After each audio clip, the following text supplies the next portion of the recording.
네, 이제는요, 몸을 아는 남자, 인산한의원 한진우 원장님의 시간입니다. 건강 플러스 시간이 돌아왔습니다. 네, 오늘은 나트륨 중독증에 대해서 알려주신다고 하죠? 네네. 작년에 그 식약청에서 직장인 500명을 상대로 미각 테스트를 검사를 한 결과 10명 중에 3명 정도가 짜게 먹는다고 이렇게 조사가 됐고요. WHO에서 1인당 일일 평균 권장량이 나트륨 섭취량이 2,000mg인데요. 우리나라 평균 섭취량은 그것의 2.4배. 특히 30대에서는 3배가 넘는 나트륨 섭취를 한다고 이렇게 알려졌습니다. 네.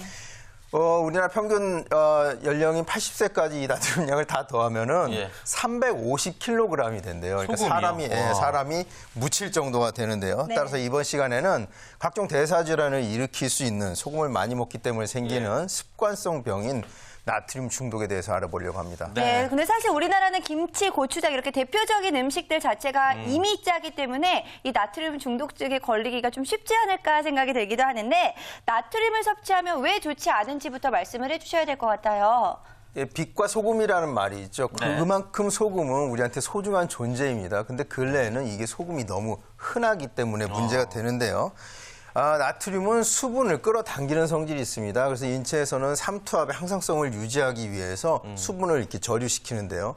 수분이 저류되면 혈액량, 체액량이 늘어나기 때문에 혈압이 올라가고요. 이 혈액을 순환시키는 심장에 무리가 가고 이 혈액을 여과시키는 콩팥에도 무리가 가고요.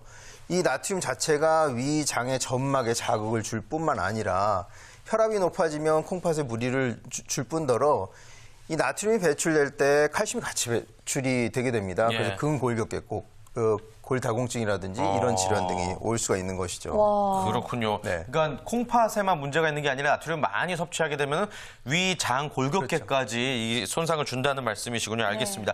근데요, 나트륨을 많이 섭취한다 얘기는 하는데 이게 구체적으로 뭐 어떤 기준이 있는 건지 좀 헷갈려요.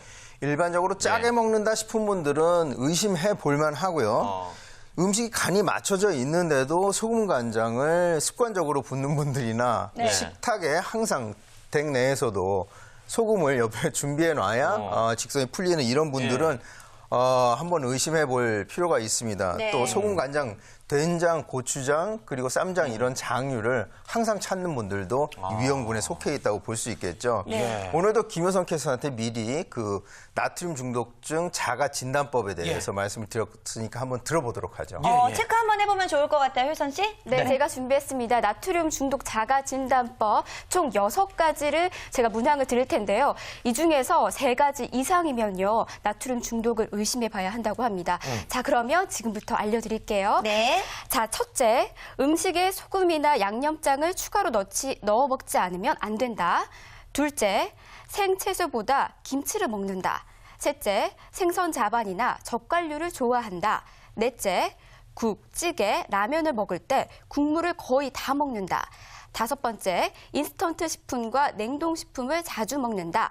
그리고 6번째, 외식을 하거나 배달시켜 먹는 일이 잦다. 한번 다들 체크해 보셨나요? 네. 사실 저도 6가지에 다 해당이 돼서 다요? 네. 좀 걱정을 많이 했거든요. 근데 보니까 김태진 씨도 상당히 체크하고 있던데 괜찮으신 거죠? 아니, 무슨 저는 효선 씨가 자가진단법 할 때마다 다 체크해요. 진짜 큰일 났네. 저 6개 다예요, 진짜로. 6개 다. 네. 소희 씨는 식단 조절하죠? 네, 저는 사실 한 개도 해당이 안 되거든요. 부럽다. 좀 좋아하는 부분들이 있기는 하지만 특별히 더 좋아하는 것도 아니고 짠 음식을 웬만하면 저는 안 먹으려고 좀 노력을 해요, 건강 때문에. 그렇기 때문에 저는 6개 다 해당이 안 되고 있는데 우리 패널분들은 어떤 결과일지 좀 궁금합니다. 먼저 양 팀장님, 결과 어떻게 나왔어요? 저도 3가지 정도가 해당이 돼서 아무래도 의심을 좀 해야 되는 상황이. 약간의 조금 중독일 수도 있다라는 결과 같고. 네. 차연희 컨설턴트는 어떠세요? 네, 저 6가지 중에 5가지 해당하는 상황이 돼서요. 지금 열심히 들어야 될 것 같습니다. 네. 그래요, 알겠습니다. 원장님 여기서 몇 가지 이상이면 위험한지 좀 말씀 좀 해주시고요. 네. 인스턴트 식품 같은 경우에는 뭐 피자나 면류인데 이거는 밀가루인데 이것도 나트륨이 많이 들어간 건가요?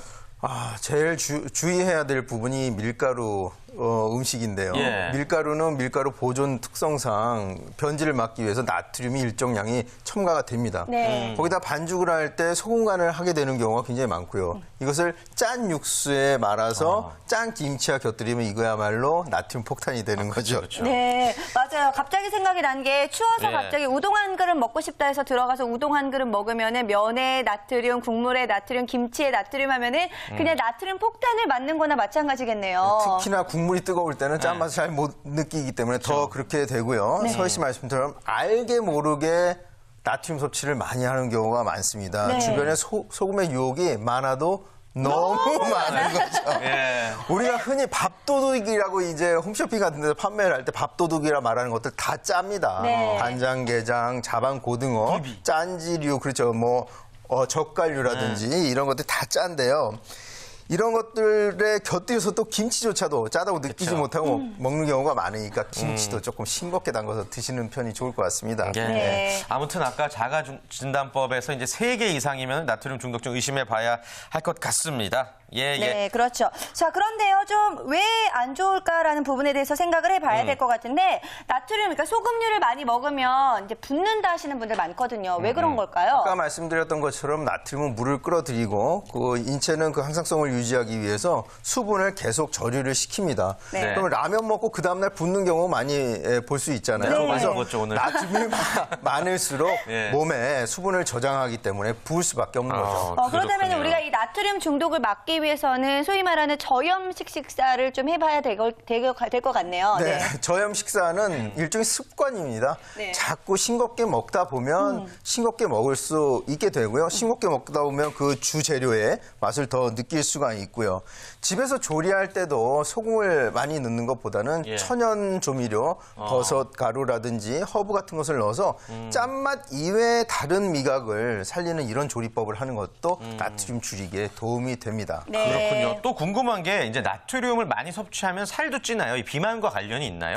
부은 게 다 살이 되나요? 아까 그 부종이 예. 발생한다고 했는데요. 네. 그 상태에서 계속 그 나트륨을 섭취하게 되면 부종이 계속 가중되겠죠. 이게 나중에 체중이 됩니다. 체중이 증가하면 식욕이 더 이 그쵸. 체중을 유지하기 위해서 증가되게 되고 그런데 비만뿐만이 아니라 아까 말씀드렸던 심혈관계 질환이나 위 장관의 어떤 질환이나 다른 질환들도 많으니까요. 나트륨 섭취를 낮추는 것이 좋겠죠. 네, 제가 처음에 시작할 때 저는 저염식 식사를 하고 있다라고 말씀을 드렸는데 웬만하면 좀 안 먹으려고 하는 게 제가 한동안 살이 정말 무섭게 쪘었어요. 그런데 그때 갑자기 좀 식사 패턴을 좀 바꿔봐야겠다 해서 그때부터 채소류를 좀 많이 먹고 소금 들어간 음식을 좀 안 먹어 버릇했더니 건강이 굉장히 좋아지는 느낌이 들더라고요. 분명히 살적인 것도 그렇고 예. 부종도 그렇고 많은 도움이 된다는 확실하게. 거 제가 경험을 해봤으니까 그래요. 여러분들도 좀 예. 저염식 식사를 하시면 좋을 것 같은데 자 그렇다면은 나트륨 중독을 줄이기 위해서 어떤 것들을 또 주의해야 될지 말씀을 해주실까요? 우리나라의 그 국물 문화가 굉장히 발달해 있는데요.